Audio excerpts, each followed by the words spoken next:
You. Hasak Hasabeni Hasek. We are at the end of the last parasha of the book of Shemo, the book of Exodus.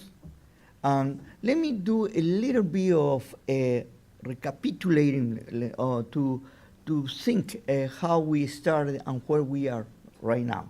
Because it's good sometimes to see how much things we have gone and how many things we have learned. If you remember, I have been telling you that my intention this year is not about to teach you about specifically about each little detail in the Torah, but how we can apply the Torah in our lives. Because I believe that that is what our Creator, the Borei Olam, blessed be His name, what He desired by all the generations, to learn from the principle that He gave us and to apply in our lives wherever we are. Because the principle that the Torah gives to us are universal and are for all humanity.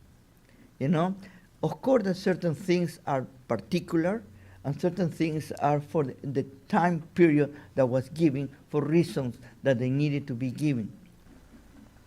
I always teach that we need to look at the scriptures from the point of view of the historical and context view. The timing that was written, the time that was given, and to whom was given, and why was given. All those things help us to understand better the certain things that are taught in the Torah. And then what we can grasp and what we can extract is what we call it the essential oils. You know, that's what we need, the essential oils, I call it. That means the Word of God, but based on the basic principle that is teaching to us and applying to our life. You know, I have been giving to you that if we look at the book of Shemot, Exodus, you're going to see the start from the transition of the 12 brothers that they are going to move to Israel, but one of them already was there. They didn't know, but I was there, and then happened that in their pilgrimage to Egypt, because of the hunger that was there, the brother that they wanted to kill or exterminate was the one that was going to save them and make again Israel as a nation. And Israel stayed in a place in which it was growing and progressing little by little until came a new Pharaoh who didn't know Joseph, and all the problems began. Then came another leader, very interesting, called Moshe Rabbeinu. And Moshe Rabbeinu has a very interesting background.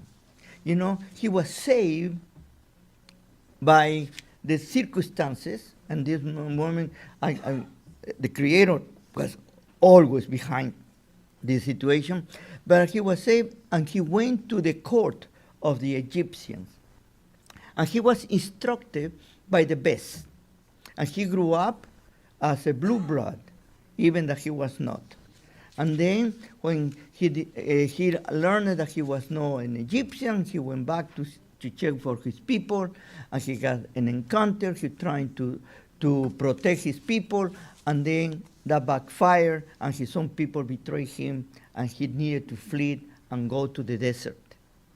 And he went to Midian, where he found a wife, a family, and he became a shepherd. Then, at the age of 80 years old, the Creator called him back to serve as the leader for Israel. And I call it Moshe Rabbeinu the leader that he didn't want to be the leader. You know? And he always was interested enough. You see how he's always struggling with that calling.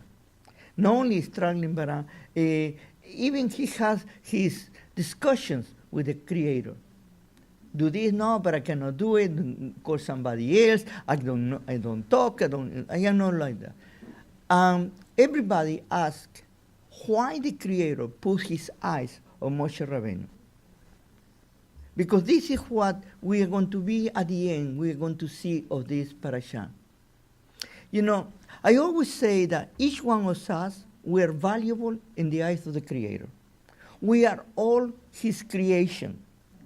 And here there is no one better than the other. Because for the Creator, all of us, we are his creatures. You know, if you are a parent and you have several children, you know, of course that you are going to say, you know, all my children are the same. I love all of them, you know. But if you are a true father or a true mother, you have some of you call it your favorites, even that you don't mention, because if you mention, the other ones are going to kill the favorite. That we saw with Joseph. No, but always there is one that is closer to me. No, because I identify certain things with me. And that's how we grew up. But it doesn't mean that that person or that child is better than the others. Only it is that there is certain favoritism or likeness. But in reality, in the whole family, everybody is co-equal. And the difference is in each one of us has something to afford, to give, to bring. Moshe Rabbeinu has certain characteristics. And one of them that I honestly believe that was one of the major reasons why he was called. Many of the rabbis, they told him, because he was educated in the best of the best universities of the time, you know, and the best in the best empire with all the Egyptian knowledge and all the things that they have. He was educated how to lead. He was educated about to be a leader, you know. But one thing that you see in his nature, in his own character, one of the most important requirements for the Creator, his humbleness. He was so humble that he didn't want to have all the lights over him. Totally the contrary. He was running away from the light. He didn't want to be looked at him. And he's put in that position to be a leader. And that's the reason they call it the reluctant leader. But he was obedient. And this is one of the requirements for all of us, to be obedient. You know, and when we read the scriptures, sometimes there are certain things that we don't like it. But it doesn't mean that we can avoid it. No, sometimes we need to do it. In this parasha, 7 times a phrase is repeated. And the Lord made them to do it, and they do it according to what Moshe told them to do it. There's always this phrase that they follow the directions of the Creator. And at the end, because of that, Moshe Rabbeinu is going to give thanks to the people for doing what they did with the Mishkan and to bless them. Now, we have a beginning on this book about a people that start claiming or crying out that they were being exploited, they will be oppressed. You don't see it in any of their claims they mention the name of the Creator. It's very interesting. But they complain. They complain and they complain. That sounds very Jewish, no? We can complain. But when the Creator brings them, see, the question is, what I tell Moshe Rabbeinu say, what I tell is sending me? 8 years, 8 years. You know, and you say, you know, I am who I am, will be who I will, whatever. But they already knew what they were talking. What happened is, again, something that Danny has shared a little bit, they were charged with a lot of things on their heads, with a lot of ideas from this empire that was amazing. And for those years, the hundreds of years that have been there, several generations, little by little they were assimilating. Assimilation is very destructive because you become supposedly part of and you lose your own identity. And losing your own identity, in order to be accepted by the other people that you are assimilating, you accept everything that they tell you. You don't question. And you're not even afraid to question, because if you question, they are going to throw you out. You want to be accepted.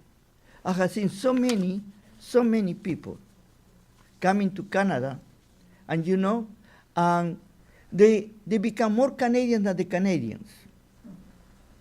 No? And I have seen many people that come from Christianity to rabbinical Judaism, and they became more Jews or more rabbinical than the rabbis themselves. And they are so strict in the norm, and they constantly, they are going to criticize that you are not. And many of the people who were here, they left to go to these places because I was not Orthodox enough, or I was not Jewish enough, or I was not I didn't practice the right religion. Right now, there are people that are living and going there, And to me, it's sad because they are looking to be accepted by men instead to be looking to be accepted by the Creator. And this is the reason that I mention over and over again about the difference of having a relationship with the Creator versus to have a religion. I am not against traditions at all, totally the contrary. I like traditions, I like my tradition, but my tradition, they need to have a meaning. And I need to serve the Creator. It's not like that. Don't have meaning at all. Only to show you that I am holier than thou. That I am better than others? No. I see many people putting a uniform, but the uniform doesn't make the person. It's the person who makes the uniform. Well, this is what Moshe Rabbeinu went through with his people, and a process that the Creator was helping them to bring them out of this environment that was so nocive, that was so polluted with idolatry, and to extract the idolatry of their heads. And how you can be extracted idolatry that you have accepted blindly, and you still believe it. That's true. Then the Creator needs to show you little by little. In Spanish, we call it purga. You need to be purgated. You need like you take a purgative. And then you need to throw everything, my dear Mildred is champion on doing those words, eliminating the toxins that you have. And that doesn't take one day.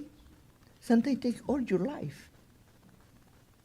And you will be surprised how many things we are still holding on to.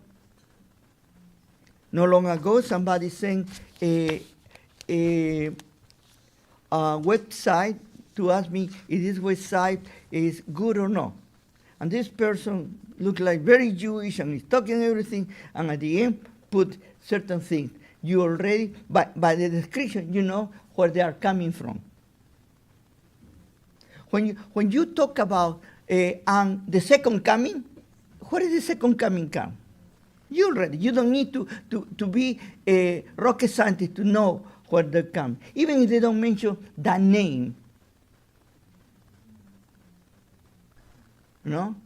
In Orthodox Judaism, they never say Yeshua. They say that man. And I am going to tell you, I don't need to be afraid to mention the name of this great Rabbi Yeshua.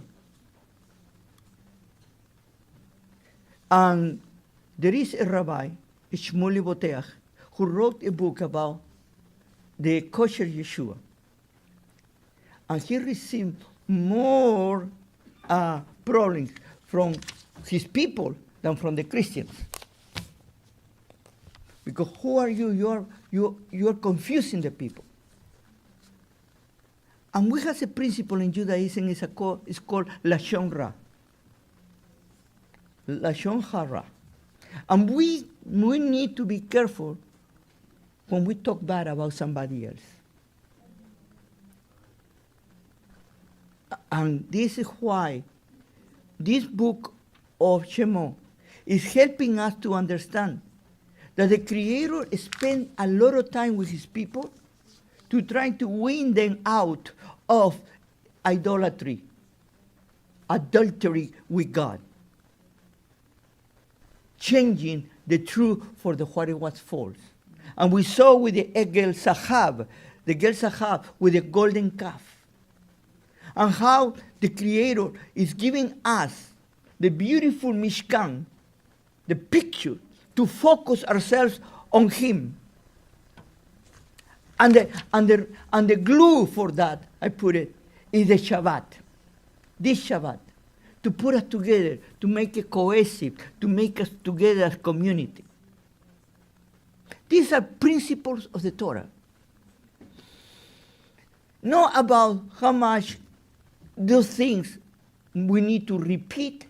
It's about how I apply the moral principles that the Torah has given to me. And we have lost that. Because we are living in times in which we have passed the line of morality and immorality, and we are entrenched now in amorality. We are totally entrenched on that. Totally no values at all. Now we are in the time that everything is okay, the majority tells you.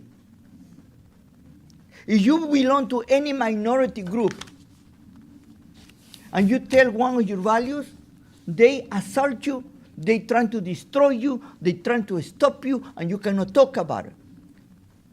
But if you as a small group, you say something against the values of the great majority, you are going to see what is going to happen. You are an unwanted person. You need to accept what the majority tells you. And this is one of the greatest challenges that we have as believers today. This is the reason that this last chapter is talking about to be accounted for the things that the Creator has given to us. Are we responsible for the things that the Creator gives us and we are taking with us? Or we have sold out, or we have thrown away, or we have misused it, or we have abused of them? You know, one of the greatest business today, believe me or not, is the religious business. There are so many mercenaries of religion. They sell you their God in bottles. They sell you your God in little pieces of things. They sell you your God and they are going to give you blessings. And the great majority wants to believe in easy things to take. But don't mess with the great majority. We are living in a world right now that if you say the truth, you are condemned. But if you play the game of the hypocrisy of the world, you are considered a hero.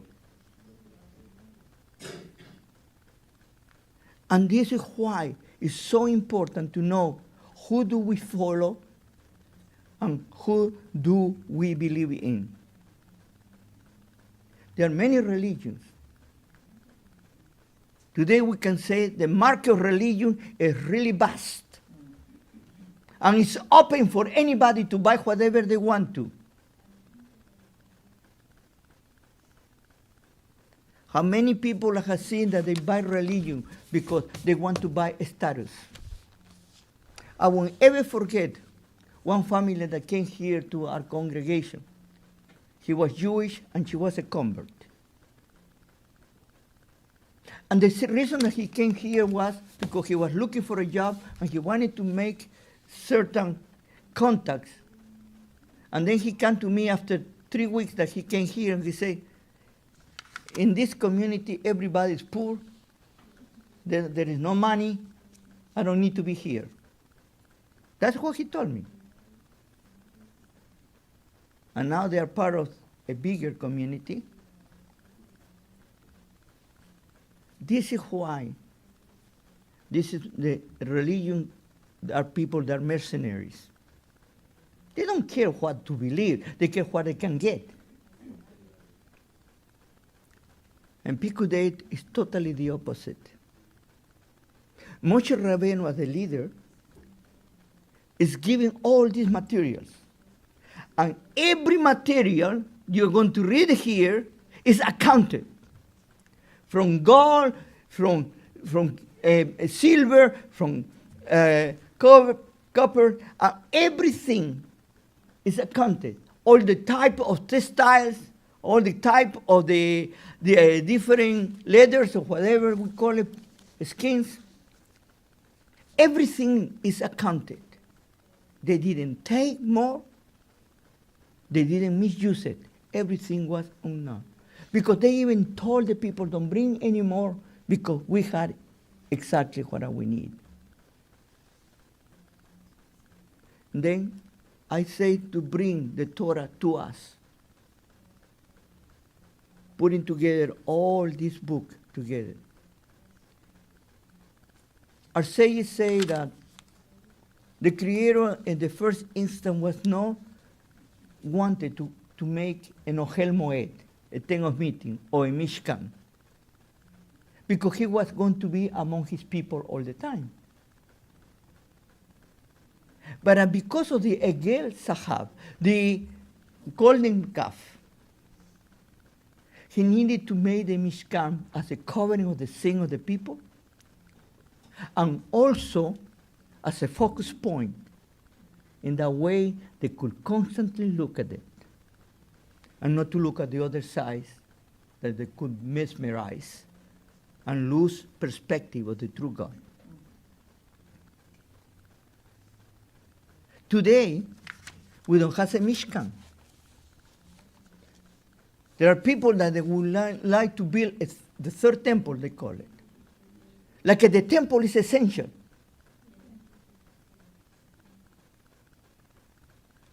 And they have missed the most important teaching of the Torah.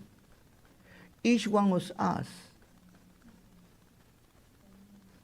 we are part of that Mishkan that God has created. You know, when he say in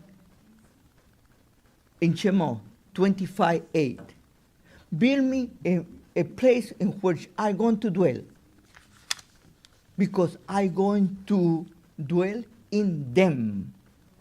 That's a betoho, it's a betoham. And it's very clear that we're not confusion here, because he was dwell in us, and he is in us. Then the question now about this accounting is, how are you accounting with the materials in your own Mishkan? How are you putting in you, before the Creator, when he asks you, give me a list of the thing that has given to you and how you have used it? Have you put in practice this and this and that? And I say, but what God has given to me? Think about that. Each one of us, we have been gifted on something. We're talented on something. There are people that say, I am good for nothing. When you say, I am good for nothing, indirectly you are almost cursing the name of God. Right. Because what you are saying is, he committed a mistake to make me.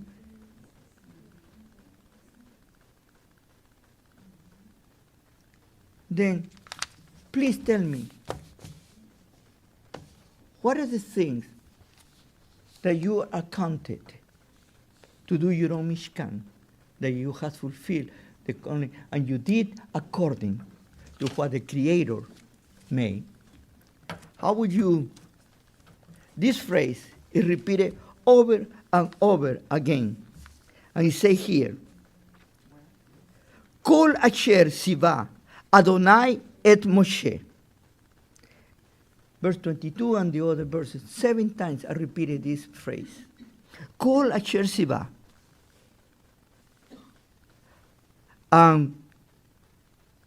He's saying, and the Lord,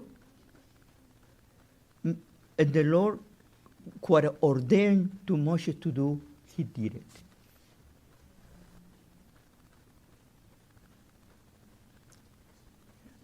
Start making an accounting means to be responsible. And the first thing that you need to be responsible, believe me or not, is to be responsible for yourself. The first thing that every human being needs to be responsible is for ourselves. And what do we do? I have mentioned this in other times before. We are passing the buck. We are blaming somebody else for my situation. How many times when I do counseling, I hear people say, yeah, my parents were not good to me, they didn't give me love, they didn't give me this, and they didn't give me that. Good. Now you know that they didn't give it to you. Go do something about it. How long are you going to blame your parents? No, that I was in a school and my teacher was not good and didn't teach me well. I didn't. Okay. Now you can study again. Go learn it. No, that now I am too old and I don't have time. Don't have time for what? Go Google. You know, there's so many things that you can do today. You don't want to look for an excuse. We are the champions. There is nobody else more expert than ourselves to look for excuses. You know, many people say, oh, I don't know how to talk in public. But I know how to find excuses. I can say, I don't do this because, I don't do that because, you know, this is not for me, this is not for that, and all excuses. But the real reason here is the Creator is saying to Moshe, well done, Moses, the people did it. You know why? Because they realized, the people of Israel, that was a moment, a special moment. They realized how great, wonderful, and merciful is the Creator. That once you are confronted by Him, and you accept your own issues, the Creator always is giving you a second chance. Our God is the God of the beginning again. And this has been always the message the Creator wants. Apply the principle of the Torah in your life. And you know there is no secret. The most secret side, the most special side, the Holy of Holies in the Mishkan was the Aron. And inside the Aron, what it was? The tablet, the 10 Commandments. And was not 200, the 613, sorry to my dear rabbis, was only the 10 Commandments. Because the 10 Commandments are basic for everything. You need to look in the 10 Commandments everything else and apply it in your life. Then we are going to start the next week a portion that is Vayikra. That is only 1 month in the life of Israel. And many people do not realize, but Vayikra is really contained in the book of Exodus and Shemot. And then the book of Bamidbar is in the second month of the second year. You know, it start. And then it's the real third book after the ending of Exodus is when it starts here in chapter 40 that tells us about the journeys that the Lord is going to take the people of Israel with the Anan and with the Esh. You know, go to chapter 9, verse 15, and the rest is just, that is the continuation of this ending in the book of Bamidbar. That's not interesting because that tells you that the book of Vayikra and the 9 chapters of the book of Numbers are included in this portion of Exodus, even though they are not there. Why? Because it's part of the time before Israel left Har Sinai to do the journey, to go to the Promised Land. Because they needed to receive the 10 words, and that was the reason that, and to inaugurate the Mishkan after the sin of the golden calf. There's so many things that we're going to learn. We're going to learn a little bit. Vayikra is a very, very special book. It's a book that is taught to the children, and that's how I started children to read. They say the book of holiness, of the innocence, cleanliness, and it's talking about the korbanot, the offerings. It's talking about the kohanim, the priesthood, and it's going to talk about the Mishkan and the order. Well, we are ready to start again another journey. May the Lord bless you and keep you. Shabbat Shalom.